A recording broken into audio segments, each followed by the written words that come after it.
gameplay this Another time. purple people eater. Yeah, I think the quote from last Rek'Sai game. is a girl. Gotta clarify that. If I say it wrong, I am wrong. Because Rek'Sai is a girl, and she is banned. So Is banned. Yep. good. Another girl getting banned, Sivir. Easy one to recognize. No spell shields this game. They don't want that power as well. We heard Freak talking about the engage or disengage. And Janna as well. So a lot of the bans we thought would come out in the first game are actually happening now in the second game here of Coast versus Dig. Yeah, and these are not looking like heavily targeted bans. So we may get a little bit more individual player expression coming out here. Also, by the way, we did mention the coach standing behind Coast is Michael Slan. He is the temporary coach. Elements, the player, not the team, formerly of, he actually had coached Coast in a previous season. Used to play on COG and Curse Gaming dating all the way back. Will be their full-time coach when he is here. That's happening a lot. Teams, names, teams. Things are getting confusing. We got Gnar picked up first. He's been banned a lot in other regions. He's going to find his way into the second game here at the NALCS, and a champion that a lot of people thought Medio should have grabbed last game. Jarvan could be locked in here for Dignitas as they wait for the first pick rotation of their 1-2. I mean, I was very surprised when Elise was picked over Jarvan last game. I think that was something the guys on the desk picked on as well, is if you can combo Jarvan with Gnar, it is usually a deadly combination. Add that to the fact that Impaler is a great Jarvan player. It's a smart thing to pick for Dignitas to use, as well as to deny Coast the synergy and comfort. As Lee Sin still, we heard a little bit about that on the desk, as Jarvan and Corki are locked in there for Crumbzz and CoreJJ. Now over to the side of Coast. Crumbzz took, or rather Dig took quite a bit of time there with their picks. Figure Coast will do the same, kind of stretch it out, and then you only give that amount of time for Dignitas to pick their champion. So you're kind of tightening it up on them if you wait. Yeah, they mentioned this over during the EU LCS as well. A lot of teams are actually taking longer to lock in their picks with the addition of coaches because there's just more discussion flowing back and forth. And I imagine there's also more confirmation of what they actually should pick. Coast did it a little bit out of order there, which is suboptimal. You want to actually lock in both at exactly the same time to minimize the amount of time the other team has to discuss what you are picking and what to play against you, but just a small mistake. Mashme chooses Caitlyn. Gonna have safety and range in the bottom lane. We did see a few blitz cranks from Nif over on Elements from the EU LCS. Shiphtur's Ahri has been taken away. We heard about the analyst desk being pretty adamant about that. Being a champion he can control the lane with, but so can Jesiz now. And we'll have to see what they decide to go. Another thing that brought up a point to talk about was that Annie being played in the bottom lane. We saw Yellowstar doing big things, and KiWiKid, that just fits right into his pocket once again. I would really love to see a mid or a top lane Annie. Top lane Annie was like hovering, and then I never saw it, but people were like, man, top lane Annie. You see a decent amount of it in solo queue. It's most likely support here for KiWiKid, but you never know. But when you're in gold solo queue, you don't see crazy stuff like that, Jatt. You see more of it. No. Yeah, right? All right. Get them Veigar supports, the double smite Brahms. Coast still needs to do support and jungle. I wouldn't be too surprised if Impaler pulled out the Lee Sin, or as everyone wants to see, his Rengar. But his Lee Sin during the expansion tournament was really good. Lee Sin Thresh? Really felt like he carried a lot of games. That would be the pack of utility that they need, really. That could be good. You have a lot of escape for somebody to go. Rengo! Whoa, neither of the options I just put out there. Rengar and Leona. Freak said it a little bit. I believe that, you know, it was his Rengar. Impaler's pretty good on it, but we haven't seen NA Rengars have too good of a time over here at NA. Good thing he's a European Rengar. So good. Problem solved. There's usually a way around it. I like the Leona pick as well, just against Annie. Level 6, all-inning in reverse, basically. Leona. Yeah. The extra armor and magic resist that Leona has versus the lockdown when Annie does wander in to try and stun you is awesome. At least one person's going to survive a level 6 explosion, right? Could have the Azir. Pull out Ahri. Or sorry, Azir. They're an A champion. The A champions indeed, all over the map. Annie, Azir, Ahri. Can it be locked down? He's going to wait it out, but it looks like he will lock this one in. The team will have some good control over the team fights, especially disengage. once they need to use that Conqueror's Divide. So they do lock it in. Pretty cool compositions coming out of both teams here. See, the Coast kind of puts together that composition. Hopefully Impaler can get going so they can utilize all the power they have. And I think it'll be very critical that Mash and Sheep do well for Coast in this lineup. Caitlyn, you need to pick it for the strong laning phase, but if it does get there, that type of safety is very required because with an Annie stun, Irelia, Jarvan, the pile-on potential that Dignitas has is really high. And additionally, if Coast does want to dive in, it's pretty hard to dive in on the Azir in the right ways if Shiphtur starts getting ahead. So a lot of this will fall on the shoulders of Mash's Caitlyn. Yeah, another good pickup with that Jarvan as well to stop them from synergizing the Narvan, as Zyrian said, so you can't get any free walls out in the middle of nowhere. Yeah, I'm glad they picked the Jarvan away. Crumbzz' Jarvan, he has had some pretty poor showings as of late. The end of last year was weak. He started the season looking like the best jungler in North America back in the 2014 summer split. Their time at IM Cologne, he looked kind of like he did late summer, which is not that good. Right. So now's the time, better time than any to bounce back. Well, now that we've had a look at the team comps, head over to Twitter and lock in your predictions from this match. Tweet hashtag CST win or hashtag DIG win to @LOL Esports. We'll be tallying your votes later as well. Something we've noticed from Dignitas from season to season is they're kind of like beginning of the season, mid-season. And then they just kind of fall downhill. They do great at the start of seasons when expectations are lowest. And honestly, with their way they performed at IM Cologne, the Dignitas fans are cautiously, very cautiously optimistic right now. Being a Dignitas fan, indeed. We'll see what they can do to start off the beginning of the game. Heard on the analyst desk mentioned Fnatic's Reignover played some Rengar, and he actually was doing some pre-6 work. Not something you see a lot of the time. We'll see if Impaler can get some of that aggression down. As we know, a Jarvan can easily go from lane to lane, just popping people's flashes. Lawn darts. Found him. Well, I guess Dignitas wins that. They did the first bit of damage. Ooh. Swag dance. In the vision of Crumbzz. Line of scrimmage on this one. We still have a little bit of time for teams to move around here. They can still get together, but it looks like a lot of safety from both Dig and Coast as we start this game off. Everybody making use of their emotes as they christen the stage here with their first play.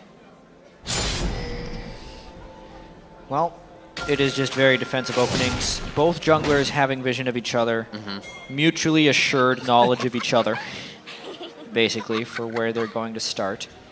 If Crumbzz is over on that side of the map, he's going to have to make a pretty quick run if he wanted to go over to Gromp. So it does look like KiWiKid and CoreJJ will be starting Gromp. I want to track how this happens in the bot lane, because when the season patch first released and small jungle camp spawns got moved back to 155, everyone was doing it. All the pro teams were saying you have to do Gromp or Krugs because otherwise you're just losing the lane straight up. Then a few tweaks were made. It became a little bit more difficult to do this. As you can see, KiWiKid's actually going to take a lot of damage here, so he's got to burn a couple biscuits in order to get up to full health. And it's taking them a little bit of time. I think they may end up missing a minion or two. And we'll end up seeing... Oh, yeah. See, that's 2 minions already down. Whereas Mash is going to have the lane shoving already. I want to see if this gives them an edge or if it's actually a bad idea. I mean, they're against a Caitlyn. They're kind of zoned away already. That definitely wouldn't have given them any advantage in the lane there. And coming to the lane so late, Mash and Sheep know that a level 2 strong hit could be coming in. So it's a little told, but that's up to Dignitas to get themselves in the right spot. They're so slow to push that they're not even hitting level 2 first. You can't. Once they get the entire wave, they could maybe hit level 6 earlier, but I would imagine from Dignitas' point of view, since they were against Caitlyn level 1, they just didn't want to be a part of that lane. So it wasn't so much about trying to get an edge, but trying to get unharassable farm. Normal HP in the jungle there for Impaler. Going a little low, gonna head back and get his item.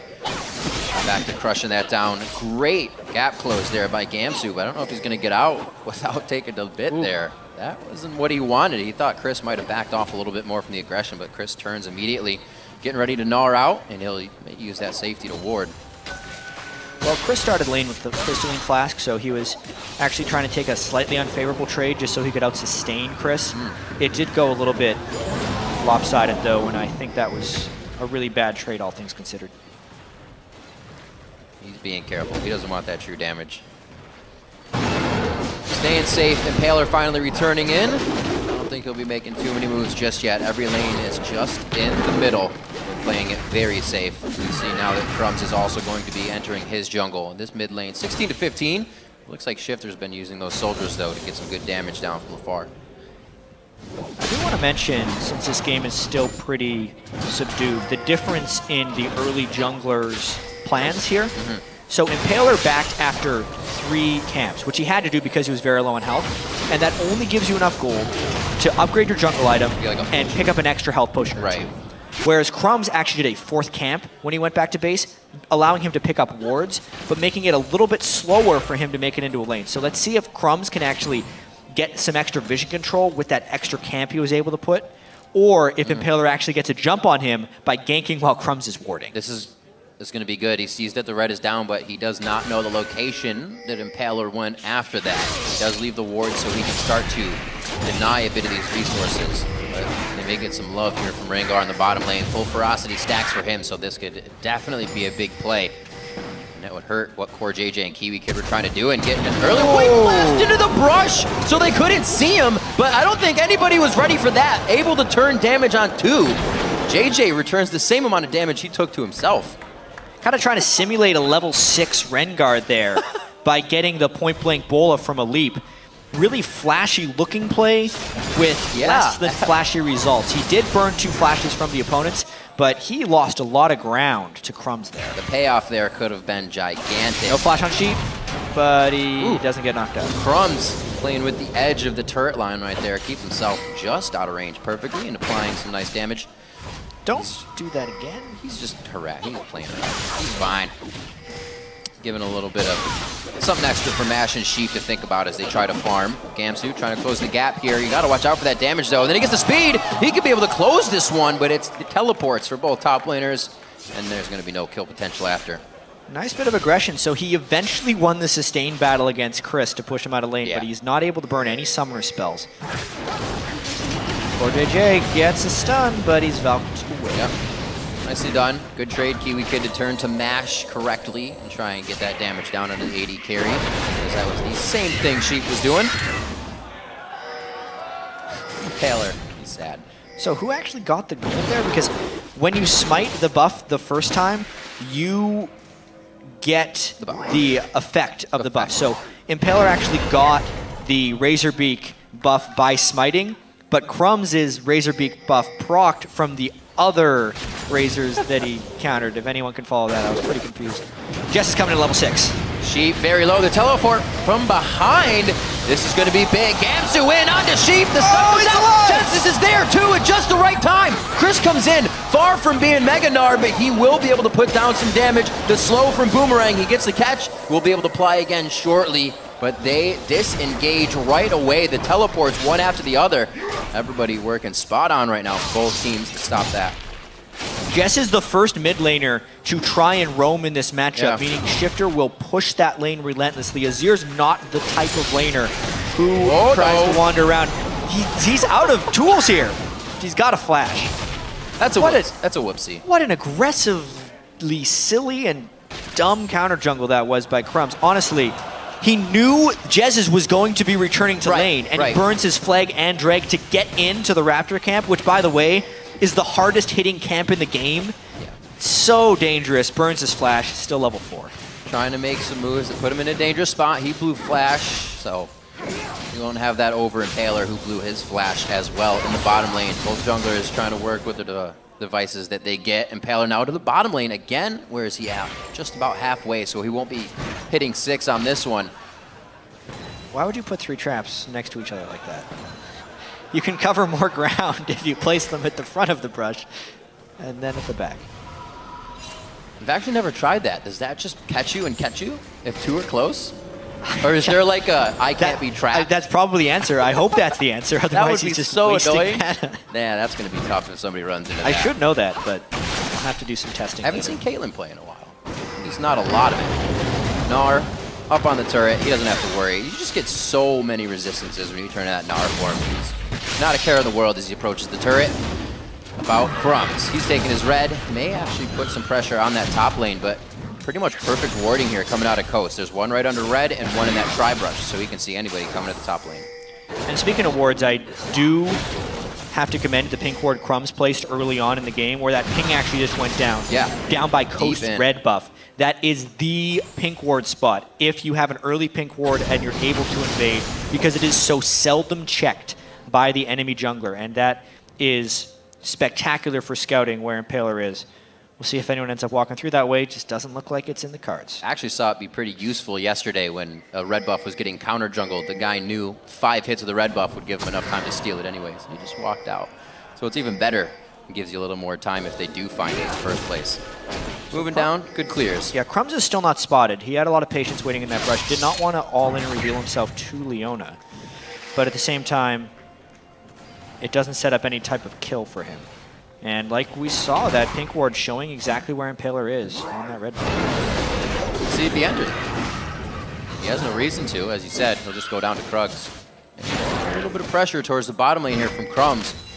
We also see KiWiKid come from the side. Maybe it's CoreJJ trying to get a bait in here and say, I'm by myself. We're going to see KiWiKid enter the lane. Yeah, that's where I think coaching needs to come in. Every time you do red buff and you go down to double golems, you should just take the extra 1 second, check that brush. That's a good point. Because it can save you so much for such a small investment. Now they know that Rengar is probably there. They're trying to bait a level 6 gank. They saw Rengar was low and Crumbzz is down here waiting. But Impaler is actually so low that he decides to recall, and Crumbzz ends up wasting a bit of time. Maybe they can get something if Sheep goes aggressive. Yeah, I think Sheep knows, because CoreJJ would be trying to shoot him. He suspected it. Yeah.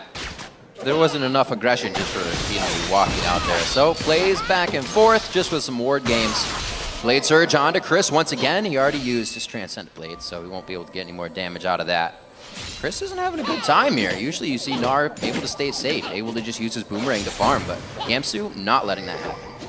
You can see Gamsu's actually putting more points into his W on Irelia as well.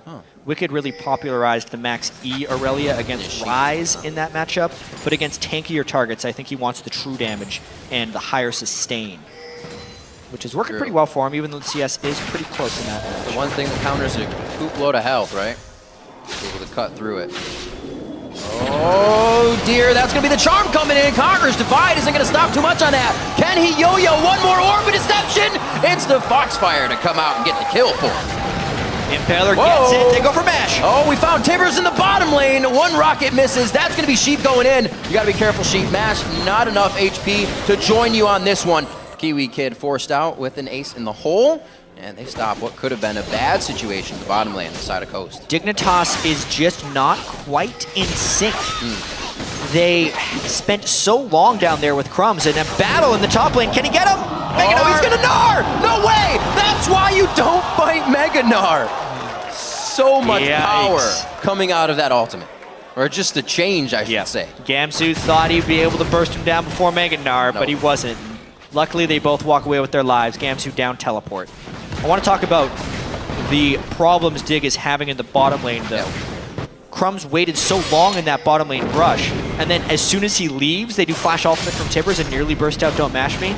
If they just would have gone for it, they would have had the kill, and it would be a 1-1 game right now. Teleport comes in, though, as they're trying to secure this dragon.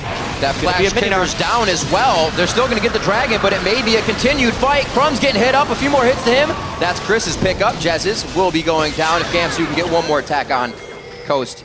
Looks like they're trying to organize themselves here after losing 2. They're only finding Jesiz.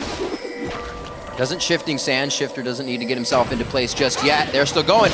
Cris puts himself in the middle of the fight with half Narbar, and it looks like they're actually going to be able to pick up Gamsu on this one. Soldier's coming up big for Shiphtur as he's trying to keep himself in range, and what an elongated fight there. They actually went back in with members down. Yeah, Dignitas tried to contest during a 3v4 and got a little bit flanked. They did pick up a kill for Shiphtur. Azir does scale remarkably well with damage in the right time. Again. Yeah, we absolutely just have to see that. Crumbzz already low from the dragon. That is the disadvantage of starting the dragon, since it's straight up a 5v5. They are kind of expected to lose that fight unless they're taking dragon off the back of some real advantage, not just, I don't think Coast is going to be there in time. And Coast was there in time, so they end up being able to win the ensuing fight. Hopping off the crab, Cris is, to get real close there. Shiphtur obviously can't zone quite well enough. And that is a lot of damage down onto Cris's Gnar. Shiphtur and Jesiz both having a pretty equal game for the AP carries, and both putting on a bit of pressure on either side as well as they get themselves built up here. You see the Morellonomicon finished up for Shiphtur. Help keep Impaler down as well once he gets that health low enough. That was a very strange Rengar ultimate as they clear a pink ward in the river. But nonetheless, they get the pink ward. It's a tricky crab. Oh, they still haven't gotten that pink ward in their own jungle, though. One of these days. It'll be there for a long time. It's one of those wards that have a timer on it. We'll just figure it out. It looks like they're safe enough as well here to come in and clear more out. That deep ward gives them so much to play with, so many options, and they are not even worried to do most of this. Checking that, says that Impaler has been here recently, and now they will see him towards the top lane. Actually, he gets out of the way of that minion, so no vision there for them. Crumbzz still trying to deny. Impaler's not finding anything, though. He's walking around the map, finding nothing. Just his camps. Sheep and Mash just have this sense of where Crumbzz is right now. Oh my god, if they get this. No way! They just walk in like it's their jungle. They're going to pay for it. Usually you do, and you just nonchalantly step back. Crumbzz trying to take it out. KiWiKid and them focusing on it. Probably should have moved a little bit faster knowing that Crumbzz was so deep in the jungle. But yeah. It works. They get a kill on each side. Really fascinating series of events right there, because that was a educated guess by Coast. They knew that Crumbzz had cleared a ward prior on top of the red buff, and then let's check. Just like, you know what, we're not in lane. I think they're respecting Tibbers a fair bit, and they had to back away. Speaking of that lane, we kind of lost track of it. Even though Crumbzz didn't have very successful ganks, maybe the presence he offered down in that bottom lane, CoreJJ and KiWiKid are crushing Mash and Sheep. That's true. 30 to 98. No real help to the early Gromp, but they were able to pull out of that with an aggressive lane. Flash and Tibbers. Well, Tibbers isn't up, but Flash is, so we'll be waiting on that engage probably from Dignitas. Remember KiWiKid back in the day says, yeah, I have Flash, I'm going in. It's pretty much how he activates things. Or, I don't have Flash, I'm going in. No, I don't, but it's okay still.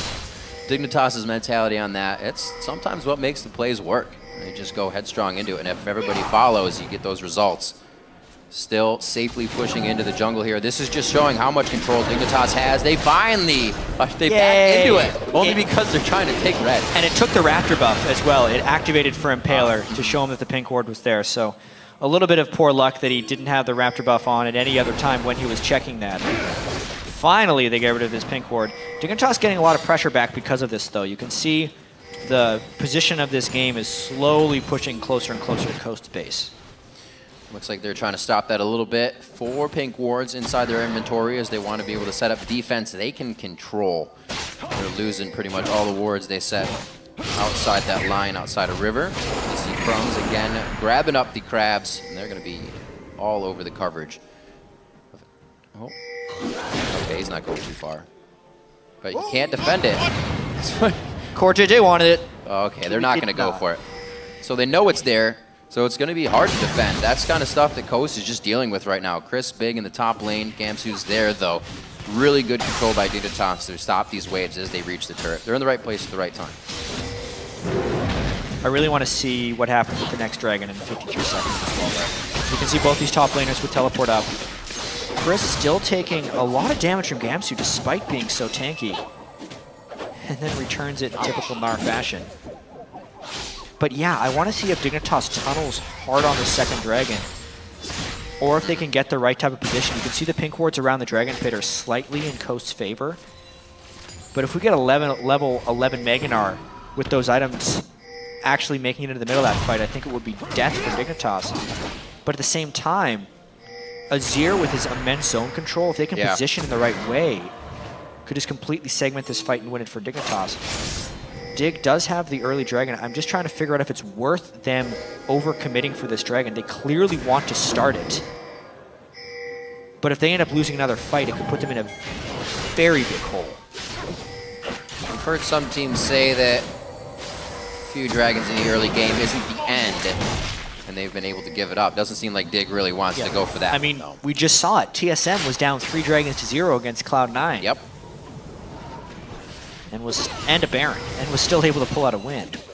You can tell this one's getting a little bit testy, though. Well, they have ward control, at least on this side of the jungle now. They figured out that they're not being spotted everywhere they go. And with Sheep on the front line here and Cris just about to Gnar out, this is perfect timing for them to get something. Unfortunately, he did hit that boomerang and take a shot, so he's going to Gnar out before necessary. You want Mega Gnar to proc right while they're fighting you, so you can catch them off guard. Now, they're almost forced into doing the Dragon and Dignitas. Do they respect the Gnar, or do they pile in and fight? I think you're going to have to. Looks like Gnar will still be up for the majority of that entire one, and the wait out. Patience is a virtue, and Coast comes out with Dragon on that one. I think that was properly played by both teams.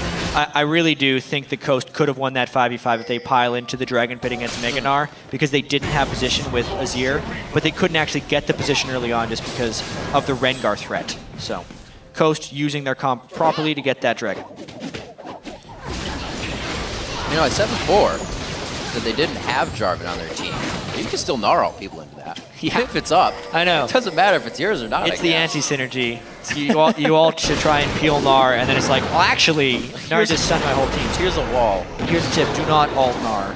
Yeah. Jarvan, if it's on your team. Also, this is completely off topic, but if you have a Scion on your team and you're Jarvan, you can pop his ultimate on Scion on your own Jarvan ultimate to like completely troll your Scion as he's trying to initiate a fight, because he'll just hit your Jarvan Cataclysm. I hope we see some Jarvans today, or rather Scions today. That is some fun stuff to watch. Barreling down the lane. And it's usually been some pretty good Scions that we've seen as well. But in this game, none to be had. It's Gnar versus Irelia top, and Gamsu's been taking that to Cris pretty well this game. However, he has found 3-0 through some of these team fights and kept himself up in CS when getting battered down in that lane. So Cris is showing well here at the start of the split for Coast. Down to the bottom lane. Looks like they might try to get a little bit of a gank here. Taken by surprise. Nope, they actually walk out from the lane. I figured they were hiding in the brush, but they're out in the open. Really surprised still that Mesh lost that lane. Obviously, there was a ton of jungle pressure by Crumbzz. He's doing his best to try and keep up right here, but Caitlyn needs either a few kills or a huge amount of farm to really get going. I'd say Caitlyn definitely takes more items to turn into a giant threat than other AD carries do. CoreJJ is basically there right now. Yeah. There's just Trinity Force and BF Sword. They're still trying to make some plays off this bottom lane. Pink ward down in the brush, so you can see Impaler coming in and out. And actually, they're going to do it right now. I don't know if they're going to get what they want. We don't see CoreJJ or KiWiKid pressing up past the river. They're keeping it as a rule of thumb right now. Still there. Let's see if the ward here coming in from Sheep actually gives them any vision over the wall so they can get this gank in. See, the mid lane is pretty open for Shiphtur here. Roam from Jesiz is just towards the bottom side, maybe seeing if he can help in any engage in the bottom lane. Pretty much a stalemate. Both teams really respecting each other here as the game is really close. Well, it's really difficult for Crumbzz to make an aggressive move here. He doesn't have many items on Jarvan. He's 0-2. He's gone Sightstone, which makes his combat effectiveness very low. So unless he can get absolute knowledge of where Impaler's Rengar is, a gank can very easily be turned around on him, which makes him not actually want to do much. Yet he's still spending a lot of time just camping lanes, which is surprising to me that he's not farming more. It's going to set him back far, far behind. That's the Achilles heel of Crumbzz. He's continually over-prioritizing vision and lacking farming, and when his ganks don't work, he falls really, really far behind of the curve. No, it makes perfect sense. We see that that ward's not there anymore. The deep ward, and their actions have slowed down across the board. Crumbzz not making the opportunities that he was before when they did. And we'll see if they can find it another way. Looks like everybody's just grouping in mid right now. So vision for Coast tells them they also have some time to clear up some waves and get the wards down that they need. And still having a lot of those pink wards they did earlier, which means they've been protecting the ones that actually went down. Working out well for them so far as we reach 23 minutes in the game. 400 gold, about 500 gold is the difference. So it pretty much means nothing with a dragon on each side as well. Oh. Blue minion MVP right now. Yeah. Who needs wards when you have minions? Yeah, it looks like Dignitas is trying to make an aggressive play, but they just abandoned that bottom lane. That's going to allow MASH to catch up, so Dignitas kind of has to make a power play right now, knowing that they've left Caitlyn by her lonesome. They do have the options. Mid lane's getting pinged here. That's by Coast. They're saying that is a dangerous spot. Do not go near Wolf opening. and everybody's going to be safe. Mashme has the wards to go just a little bit further, but he decides not to. He's going to head for the back. Everybody's taking this one real slow. 1:30 on Dragon. That's going to be something they want their ultimates for. So they're giving each other some space right now, that comfort level. And the ward's actually really good here coming in for Dignitas. They've, again, started to get those forward wards down, where Coast only has that towards the top side for a bit of a lane pressure. Yeah, I can see that invade and the logic behind Dignitas going into that blue buff area, because they needed a way of actually getting vision on Coast if they wanted to get aggressive. In order to get those wards, though, they did sacrifice their bottom turret, and they sacrificed a bit of the advantage that CoreJJ had over MASH. It's really just going to be another objective game, it seems like at this point. The ward coverage isn't good enough by either team for them to really take control, and a lot of it's going to have to be down to the team fights. All those team fights are going to have people grouped up. That's good for Shiphtur. That's good for a KiWiKid. On the other end, you're going to have also that disengage, though. You can have Ahri flying around. You can have Gnar throwing everybody. So it's going to have to be, it's pretty much whoever ults first is really going to be the winners on this one. Usually it's kind of, we can predict the ult and then be the one to win the fight, but I don't know about that. Mashme taking quite a bit of damage there. Gnar not too hyped up right now. He's going, changing on to KiWiKid. No tippers this fight. That goes down, and it looks like they're going to be going hard on this fight. Gamsu taking a lot of damage. Forced the flash over the wall, providing no more for the team. And Shiphtur is the only one can fight from this range right now. Coast gets exactly what they want, taking out two. Maybe not wanting to lose Impaler, but the fact that he has to dive in so hard right now means he's probably going to go down. Great controller by Coast. Actually a very explosive fight as well. If KiWiKid would not have been blown up so quickly, I think that could have actually been a fight for Dignitas. We really saw the potential of Shiphtur's counter engage right there. He was doing a ton of damage as Coast dove in for that one, so much so that even with the clean initiation from Coast, they had to just abandon the Dragon. And now it's actually Dignitas trying to regain control over that pit. He can't do much. He's like, oh, actually, I probably should have been back. He's going to at least try to get vision for the team. That'll be able to stick on this one. Oh, wait, we do have Impaler coming up. Cris would have to TP in if they decide to go in on this. They almost have Ahri ultimate. Dragon, that's the TP. Gnar's very close to going crazy on this one. Cris is going to be big. Impaler steals the Dragon. Can Dignitas come back on this one? Mega Gnar is out, chucks the chimney down. Big damage from the Orbit Deception here, but they're deciding to back off without Sheep. A pretty good decision there. KiWiKid doesn't have Tibbers, but that was close to Dignitas falling. Yeah, Dragon Steal, nice job by Impaler. All that investment Dignitas put in only nets them a kill onto Sheep. The real question is, can they get any vision control after making Coast fall away? And I think the answer to that is no. So, despite the kill, I think that's a big loss for mid. See it again. Yeah, he just walked up and smited it. That's the old classic Dragon Steal there. Walk up and use your button. Is that how it is? Yeah, it's just make sure you have it on the right key. Just press F. Press it. Sometimes when you have the Chilling Smite, you're too used to using it for the fights. Obviously with the Rangers Trailblazer. That happens quite a bit. Or the fact that you just want to smite everything in the jungle for the buff, and then you're like, oh yeah, that Dragon helps. Not something that Impaler is finding he's having trouble with right now. A great second Dragon Steal. 3 in the game, 2-1 so far, and that only means Coast is getting that much more powerful. Feeling the need to push up here. Looks like we're going to have Cris back to the top lane. He doesn't have teleport though, so he's going to be up there for the long haul. This is a push that they're going to use. Put a little bit of pressure in the mid lane as well with the rest of the members. And also, as far as being able to make things happen, Dignitas have been the ones that have been battling this vision control game with the double Sightstone for quite a while. And finally, Coast has a bit more to fight back with. They have the DFG now onto Jesiz. We talked in the pregame about both these mid laners being a passive style, and we saw it in their item choices. Jesiz started with an Athene's Unholy Grail and then went to the DFG, whereas in the game prior, Bjergsen just went straight for the DFG and started making plays. Now, with the Deathfire Grasp, Jesiz will have a bit more of an opportunity to make plays, especially if Rengar can get a catch. Will they go? Oh, exclamation! Nice divide there coming out. They still take him down. There's way too much front-end burst. Jesiz will be picking that one up for himself. And the Sun Disc goes down for a little bit of control, but it's only a turret to be taken down here, most likely by Coast. They're not really that deterred by it. Yeah, Crumbzz continually... Great picks.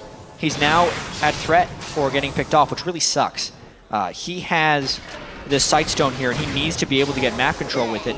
And normally it's great to have Sightstone on the jungler because it's harder to initiate on a tank than it is a support. But now that he is a very squishy tank, he's trying his best to take up. He can't get it. Ow. I don't know about this two-man Baron. Oh, there he is. There's Cris. Good guy, Cris. You can still get killed by AoE, gentlemen. Be very careful here. Well, they can dodge around it. Dignitas kind of knows something's up. There's the ward. They know it's low. Do they try and flash in?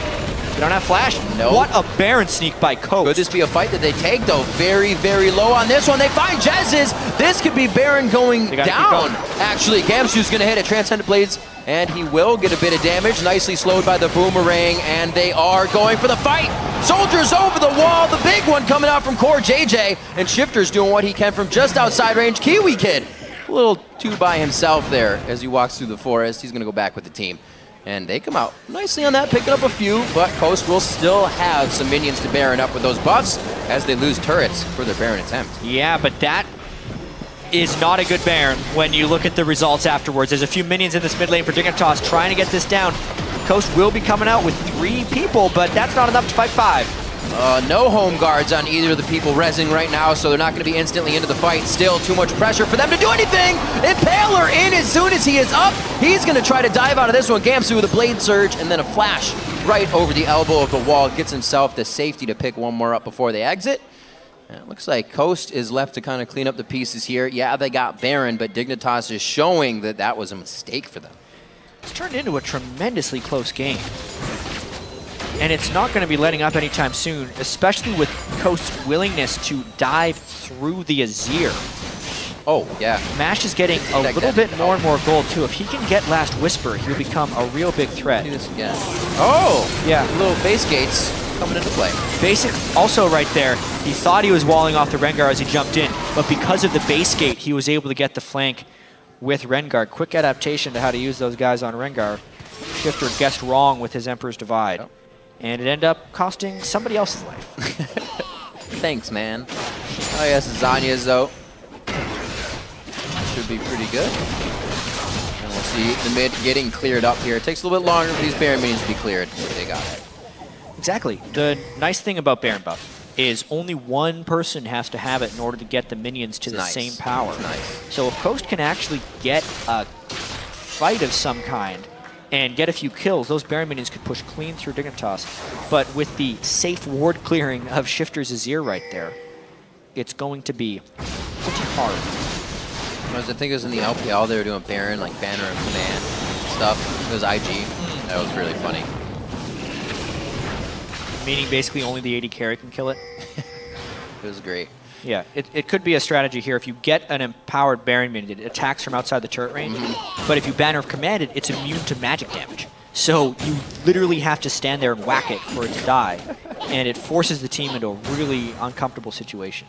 It did as well. They're pretty much just crushing down turrets. Not something we'll see here, however. As teams, as we look around those core items. Yeah, no Banner of Command coming out. Nope. We got Infinity Edge. Last Whisper. Oh, no! Phantom Dancer as well. That means big damage coming out from Caitlyn.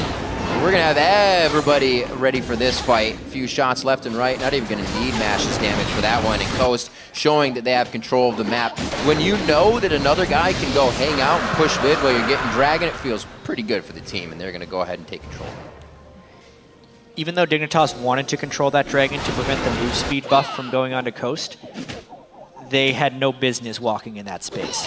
They did not have vision control. They were not grouped up together. And they know that Charm plus Rengar equals death, and they did it anyway. What? Oh! Coast. Cris couldn't get it. Almost. That would have been pretty cool. I actually have not seen a Gnar smack a Jarvan out of his flag and drag. Probably be interesting. Back down to safety. Gonna go ahead and back right out in the open. They are good to go. Looking around again at those lanes. We talked a little bit about Shiphtur being behind in CS. He actually did well going into this game. Kept it even with Jesiz. Both of them stayed safe, but you're Azir. You can farm from 90 million miles away, so that kind of goes into it as well. But he's the one that's trying to provide that damage. and the separation of these fights. Like I said before, they're just getting charmed right through that divide. They gotta find a different way. Right now, that's to take control of all the resources and the vision in the map. They can get a good pick, and maybe a Caitlyn. Everybody else is really jumping away from the fight or peeling, and they'll be good off. It's still a really close game. Yeah. Even though Coast have been the ones picking most of the fights here, if KiWiKid can get a good Tibbers down onto Mash, who's yet to build a defensive item, it could be the end of the fight for him there. Or even if they can just lock down Jesiz. One stun, burst down Ahri before he can start dashing away would be enough. But continually, Coast are the ones finding the fights, whether it be Jesiz or Impaler that are starting with Rengar or Charm, and they're piling on spectacularly. Again, Dignitas is split up a little bit, but this time at least they're close enough to their turrets not to get caught by Impaler. Look at the option they wanted to create there as well. They didn't see really anybody else on the map towards Wolves, maybe one ward over to the red side there, but they were ready to go in with 3 and take out Gamsu immediately. They want to make plays, and they want to make it happen now. Towards the top lane, oh, Gamsu, you are in a scary spot. Nobody actually goes around the backside of the turret. They just want that. They're going to play it safe. It's a turret game now. Yeah. Keep in mind, until next patch, the spectator turret counter will be inaccurate, so it shows 7 for Coast. That's counting down to 0 turrets. Right. Yeah. It's actually 5 turrets the Coast has killed to the 5 of Dignitas. So the turrets are actually dead even right now. Good old Shurima's legacy. Yeah. Also attack speed on cooldown. It's fun stuff. Shiphtur on Azir versus Jesiz on your screen right here. Both level 16, providing the maximum amount of power from those ultimates now within these fights. And we see that Shiphtur's gone through the defensive power of the Zanyas, but it's all power coming in for Jesiz as he tries to finish up the Void Staff next. 3 roam squad kind of going around here. It's Caitlyn, Impaler, and Sheep. So they're trying to get a kill on their own. Not finding too much. Dignitas is playing way too safe. They know it can happen. They're out of vision too. So this is really a very bad spot for Dignitas to be in. The reason they're denied vision is because Crumbzz was the guy who was supposed to be giving it to him, but he is too squishy in most cases to get caught out. Now he has some armor, but he would still have no resistance to Jesiz flying in. They're hoping that Coast tries to overdive and Dignitas stays together, and that they can get a proper peel from Shiphtur's Azir and actually win that fight. It's just not happening right now as Baron's about to spawn. Just the fear that the entire team, especially Impaler, is putting in here, like you said, without the vision. It can be a jump at any point in time, and the gap closing quite easy. That flash from Andy, they got him. That's what they needed on Jesiz. That was explosive. Finding Jesiz towards the mid lane, now going straight down that with the eyes on the inhibitor. They're going to have 2 minutes on Dragon. After this gets taken, they probably go for that. And they have all the time in the world here to trade for Baron. I mean, you don't trade this because your Nexus will die. No, your Nexus will die. The Baron takes too long to kill. What are they thinking? That's bad news, Bears. I do not know where that call just came from. Gamsu can interrupt these, the game's over. That's not empowered. Transcendent blade through the entire team. That's going to put the nail in the coffin. And after being on their heels for the past 7 minutes, Dignitas is going to take down the Nexus to win their first game of the North American Spring Split. Wow, Coast with a giant blunder at the end of the game, and Dignitas capitalizes instantly. Huge play by Gamsu to stop 4 backs as well. Definitely get a replay on that KiWiKid initiation for Jesiz. Oh my God. What an incredible play. Dignitas was completely out of options. They were on their back foot. The only thing that could even win them a fight is if they flash and stun Jesiz. Did that. They got him out of there. Then they start pushing mid, and Coast forgets that they have a down inhibitor. I get it. That must be it. I get it. We can take Baron fast enough, we'll have a charge recall, and we'll get back in time. Maybe. Not even close. Not even. Because that's the only option, though. Yeah. Because 4 seconds, no. The minion wave was in the right place for Dignitas for one. That's true. When they were trying to do that push. That was huge. Which is surprising for Coast maybe because Coast had so much map control overall. But they get the catch, it's a 4v5. They make the call to try and trade Baron for something in their base, not their actual base. They try to stop the Baron. Gamsu makes the great move. Yep. Has his Irelia ultimate up. What a perfect champion to interrupt recalls with. My God. One little blade through each of them. They get every single person interrupted, and then they just kill the Nexus. 37 minutes in.